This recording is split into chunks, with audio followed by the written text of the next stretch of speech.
हमारा प्रभु यीशु मसीह के पवित्र नाम में आप सबों को जय जय यीशु की। सबसे पहले मैं आपको रिक्वेस्ट करता हूं कि आप मेरे YouTube चैनल यीशु जीवन को सब्सक्राइब करें। चैनल में हम बिब्लिकल रिलेटेड वीडियोस हम डालते हैं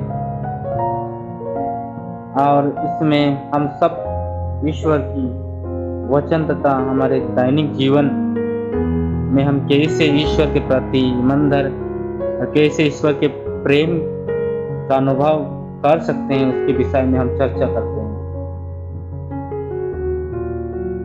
आज के विशेष मकसद है हम सभी क्रिस्तीय भाई बहनों हम एकजुट होकर ईश्वर की ओर हम बढ़ सकें। हम अपने जीवन में हम अपने पाप के खातिर हम पिछड़ गए हैं, पीछे रह गए हैं। क्या है वो पाप जो मसीह में हम को पहुंचने नहीं देता?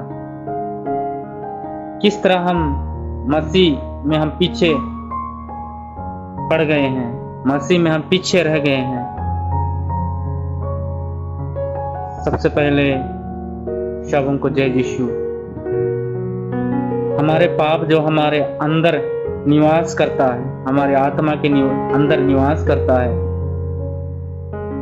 हमारे और उसके बीच एक बहुत बड़ा संघर्ष चल रहा है। क्योंकि पाप हमेशा चाहता है कि हमारा विनाश हो, हम ईश्वर के प्रति ईमानदार नहीं रहे, हम ईश्वर में नहीं बढ़े। हमारे अंदर जितने भी पाप है हम जानते हैं, लेकिन जिस दिन हम अपने पाप से मन फिराते हैं, अपने पाप को स्वीकार करते हैं, ईश्वर के चरणों में समर्पित करते हैं और एक नया जीवन जीने के लिए ईश्वर से मदद मांगते हैं, तब हम धीरे धीरे करके पाप से हम रिहाई होते जाते हैं। इसलिए सबसे हमारा मूल कारण है, हमारे जीवन का मूल मकसद है ईश्वर तक पहुंचना और हमें पाप से दूर रहना, पाप को अपने जीवन से निकाल फेंकना।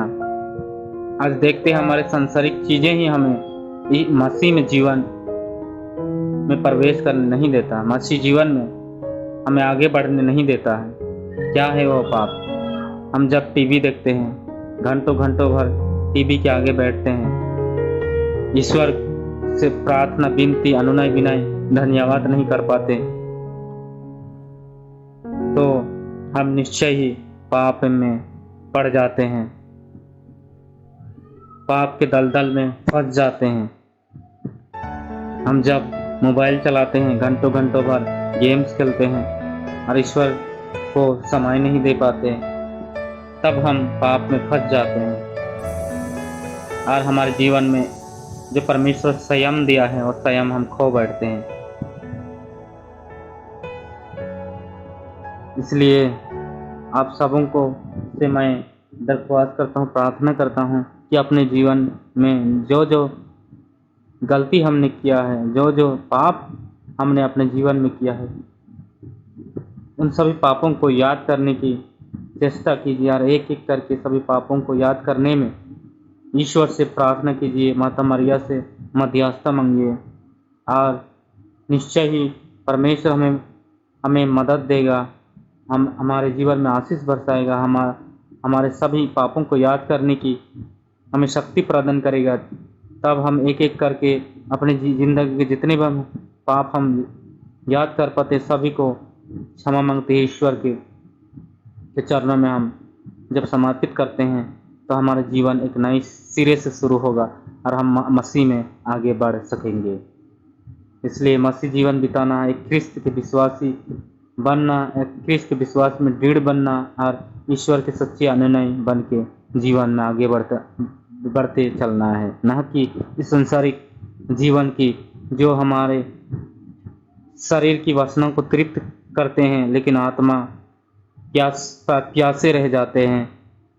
इसलिए अगर हमें आत्मिक जीवन को तृप्त करना है तो शारीरिक को हमें दमन करना जरूरी है। शारीरिक जितनी इच्छाएं हैं इस जीवन को हमें दमन करना ज़रूरी है, तभी हम आत्मिक रास्ते में, हम आत्मिक जीवन में हम आगे बढ़ पाएंगे।